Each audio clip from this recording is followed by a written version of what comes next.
নমস্কার বন্ধুরা, issue story স্টুডিওতে আপনাদের স্বাগত জানাচ্ছি। আপনাদের সামনে আমি উপস্থাপন করছি বিখ্যাত লেখক সৈয়দ মুস্তফা সিরাজের লেখা মুরগি খেকো মামদো নামক অসাধারণ মজার ভৌতিক গল্পটির দ্বিতীয় পর্ব। তো চলুন বন্ধুরা, এবার শুরু করা যাক। মেলা বসেছিল গায়ের বাইরে খেলার মাঠে। পিচ রাস্তা ডিঙিয়ে গিয়ে সামনে একটা বাড়ির বারান্দা দেখতে পেলুম। বারান্দায় উঠে এতক্ষণে ছোট মামার বেল্ট ছেড়ে দিলুম। তারপরই সেই আবছা আধারে কো কো শব্দ শুনে চমকে উঠলুম।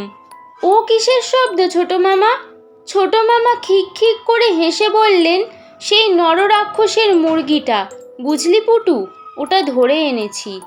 আঁতকে উঠে বললাম, ও ছোট মামা, নররাক্ষসটা যদি মুরগির খোঁজে এখানে চলে আসে?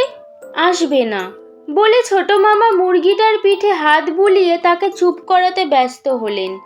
আমার খুব অস্বস্তি হচ্ছিল। বললুম, না ছোট মামা, মুরগিটা ছেড়ে দাও। তোর মাথা খারাপ? আজকাল একটা মুরগির দাম কত জানিস? এই মুরগিটা যখন প্রাণে বেঁচে গেছে, একে বাঁচিয়ে রাখাই উচিত।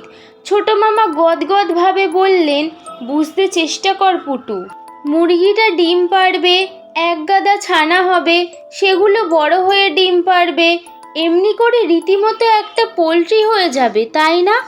একেই বলে বিনি ক্যাপিটালে বিজনেস। আমরা বিজনেসম্যান হব, বুঝলি তো? বুঝলুম বটে, কিন্তু অস্বস্তিটা গেল না।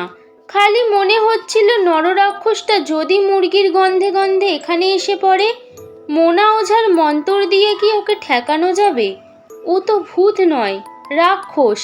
কিছুক্ষণ পরে বৃষ্টি থেমে গেল। আকাশ পরিষ্কার হয়ে আবার পূর্ণিমার জ্যোৎস্না ফুটল। আমরা বাড়ির পথ ধরলুম। খোয়া বিছানো পথ বলে কাদা নেই। ছোট মামা মুরগিটা বুকের কাছে যত্ন করে ধরে গুনগুনিয়ে গান গাইতে গাইতে চলেছেন। খোলামেলা মাঠের মাঝামাঝি একটা খালপোল, সেখানে কালো হয়ে কে দাঁড়িয়ে আছে দেখে চাপা স্বরে বললুম, ও ছোট মামা, সেই নররাক্ষসটা নয় তো? ছোট মামা থমকে দাঁড়িয়ে গিয়ে চ্যালেঞ্জের ভঙ্গিতে বললেন, কে ওখানে? পাল্টা চ্যালেঞ্জ শোনা গেল, তোমরাই বা কে হে?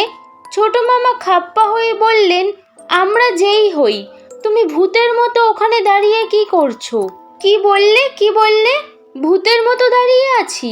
হ্যাঁ, তাই তো আছো। আমি ভূতের মতো দাঁড়িয়ে আছি মানে তুমি মতো বলছো? মতো বলছি ভদ্রতা করে, নইলে? কালো মূর্তিটা ছোট মামার কথার ওপর বলে উঠল, নইলে? নইলে ভূতই বলতুম। যাকগে, ভদ্রতার দরকার নেই, তুমি তাই বলো। মতো শুনে শুনে কান ঝালাপালা হয়ে গেল। মতো কেন বলবে? মানুষকে মানুষের মতো বলাটা অপমান নয়? যে যা তাকে তাই বলা উচিত। ছোট মামা হেসে ফেললেন, যা বাবা, তুমি কি ভূত নাকি যে ভূত বলবো? 100 বার বলবে। কি আশ্চর্য, তুমি ভূত 100%, একেবারে বিশুদ্ধ খাঁটি ভূত। ছোট মামার মেজাজ এই ভালো এই খারাপ। ফের রেগে গিয়ে বললেন, তুমি যদি খাঁটি ভূত তাহলে প্রমাণ দাও। কি প্রমাণ চাও বলো? তুমি অদৃশ্য হও। সেটাই তো হয়েছে প্রবলেম রে ভাই। ভূতের দীর্ঘশ্বাস পড়ল। ছোট মামা বললেন, কি প্রবলেম? অদৃশ্য হতে পারছি না, মাঝে মাঝে এটা হয়, বুঝেছো? আসলে টাটকা ভূত তো, তাই অনেক কষ্ট করে যদি বা রূপ ধরতে পারি, ঝটফট অদৃশ্য হতে পারিনি। ট্রেনিংয়ের জন্য টিচার খুঁজে বেড়াচ্ছি, পাচ্ছি নে।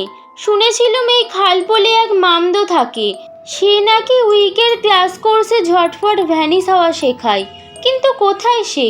তখন থেকে দাঁড়িয়ে আছি। ছোট মামার গা ঘেঁষে দাঁড়িয়েছিলুম। ফিসফিস করে বললুম, সেই মন্তরটা ছোট মামা। ছোট মামা নিশ্চয়ই ভুলে গিয়েছিলেন। বললেন, হ্যাঁ, শোনো হে ভূতদেব, তোমাকে এক্ষুনি ভ্যানিস করে দিচ্ছি। ভূত পেতনি ভূতুম দেখাং যদি পেতুম, ধরেং ধরেং খেতুম। ভূতটা অমনি ডিগবাজি খেতে খেতে অদৃশ্য হয়ে গেল। ছোট মামা খিলখিল করে খুব হেসে বললেন, আয় পুটু, বলছিলুম না মোনাদার ক্ষমতার তুলনা হয় না?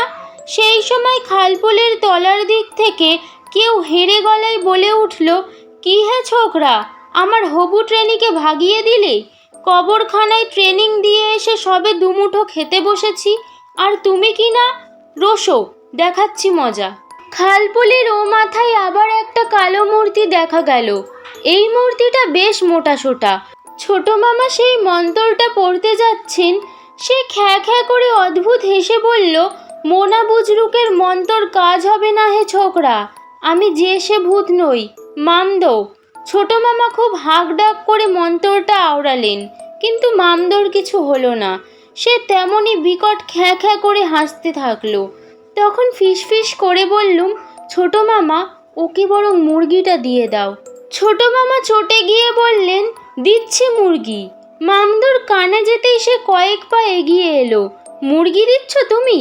বাহ, তুমি তো তাহলে বড় ভালো। দাও দাও। আহা, কতদিন মুরগি খায়নি। ছোট মামা চেঁচামেচি করে বললেন, দেব না। মামদো এক পা করে এগিয়ে এলো। তারপর লম্পঝম্প নাচের সাথে ঘ্যান ঘ্যানে গলায় বলতে লাগলো, কেত্তা রোজ বাদ মুরগা খায়েগা হাম, সুরুয়া পিয়েগা হাম, হাড্ডি খায়েগা হাম, মুড়মুড়াকে হাড্ডি খায়েগা হাম। নাচের চোটে কাঠের পোল মজমজ করে কাঁপতে থাকলো।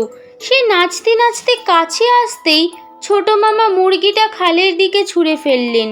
কিন্তু কি আশ্চর্য, মুরগিটা কো কো করতে করতে ডানা মেলে উড়ে গেল। আর মামদো ও জোছনা ভরা মাঠে মুরগি ধরতে দৌড়ুলো। ছোট মামা পা বাড়িয়ে বললেন, পালিয়ে আই পুটু। দুজনে দৌড়াতে শুরু করলুম।